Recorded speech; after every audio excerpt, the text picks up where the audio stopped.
بالصيام وأطل مسعدا أهلا وخلا ليته في كل حين رمضان قد أهل بالصيام. مبارک کی بے قدری کی بھی کچھ صورتیں ہیں. مثال کے طور پہ بعض لوگ رمضان کے روزے رکھنے کا اہتمام نہیں کرتے. یہ رمضان کی بے قدری ہے. اور کئی مرتبہ سحری کھا کے سو جاتے ہیں کہ میں تھوڑی دیر ذرا آرام کر لوں, اٹھ کے فجر پڑھوں گا, اور شیطان کو نماز قضا کروانے کا موقع مل جاتا ہے. یہ رمضان مبارک کی بے قدری ہے.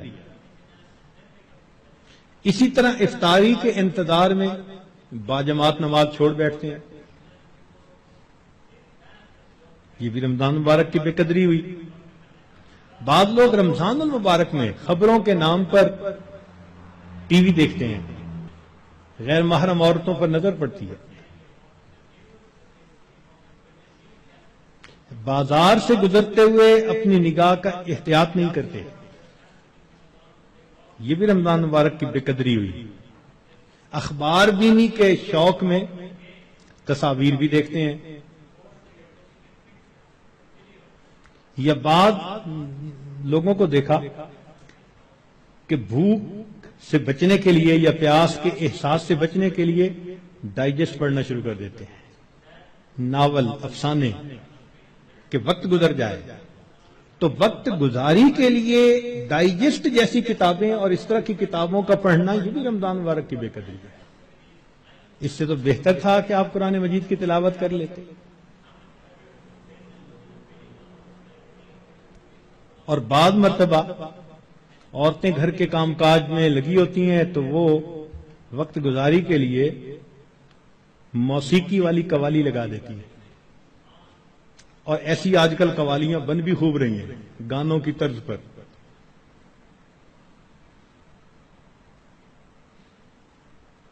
بھئی کوئی بیت الخلاء کے طرز پر مسجد بنا دے تو آپ کو خوشی ہوگی, دیکھ کے غصہ آئے گا نا. تو اگر کوئی نعت بنانی تھی تو ضروری ہے کہ گانے کی طرز پر بنانی ہوتی ہے. خدا کے بندو, تو اس قسم کی قوالیاں جن میں ساز ہو, موسیقی ہو, وہ حرام ہوتی ہیں. نبی علیہ السلام نے ارشاد فرمایا, میں آلات موسیقی کو توڑنے کے لیے مبعوث ہوا ہوں, اس لیے اس سے 100% پرہیز کرنا چاہیے. بعض نوجوان وقت گزارنے کے لیے انٹرنیٹ پہ بیٹھ جاتے ہیں, اور جو دنیا بلا کا گند ہے وہ انٹرنیٹ کے اندر موجود ہوتا ہے. یہ بھی رمضان مبارک کی بے قدری ہوئی.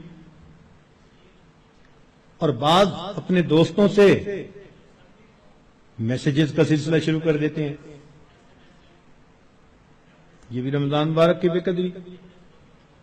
اور اس سے بڑھ کر اور گناہ یہ کہ سیل فون کے اوپر غیر محرم سے باتیں کرتے ہیں یا اس کو میسج بھیجتے ہیں. یہ بھی رمضان کی بے قدری ہے. اور یہ بھی رمضان کی بے قدری ہے کہ انسان غیر محرم کو کہے کہ میں اب رمضان میں میسج نہیں بھیجوں گا, اس کے بعد بھیجوں گا. تو اس کا مطلب یہ ہوا کہ اس نے اللہ کے حکم کی تعظیم نہیں کی. تو رمضان میں ان گناہوں کو کاملاً چھوڑنا ہے, یہ نہیں کہ صرف رمضان کے لیے چھوڑنا ہے. بعض لوگ حالات حاضرہ کے نام پر ایک دوسرے بندے کی غیبتیں شروع کر دیتے ہیں. بعض لوگ رمضان میں یہ کہنے میں بڑا خوش محسوس کرتے ہیں آج روزہ بڑا لگ رہا ہے. بھائی صبر کیجئے, صبر کا مہینہ ہے, اور روزہ لگا بھی تو کتنے گھنٹے کی بات ہے, چند گھنٹے کی بات ہے. مگر وہ اس کو ایک ٹاپک بنا لیتے ہیں. ہر آنے والے کو بس میں اٹھ نہ سکا, تھوڑا وقت تھا, پانی نہ پی سکا اور کھانا نہ کھا سکا. ایسے لگتا ہے جیسے روزے کا ماتم کر رہے ہو بیٹھے ہوئے. یہ بھی رمضان کی بے قدری ہے.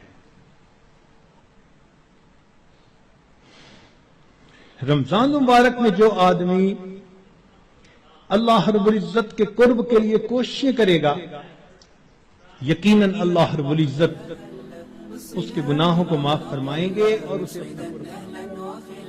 ليته في كل حين رمضان قد أهل بالصيام وأطل مسعدا أهلا وخلا ليته في كل حين ليته في كل حين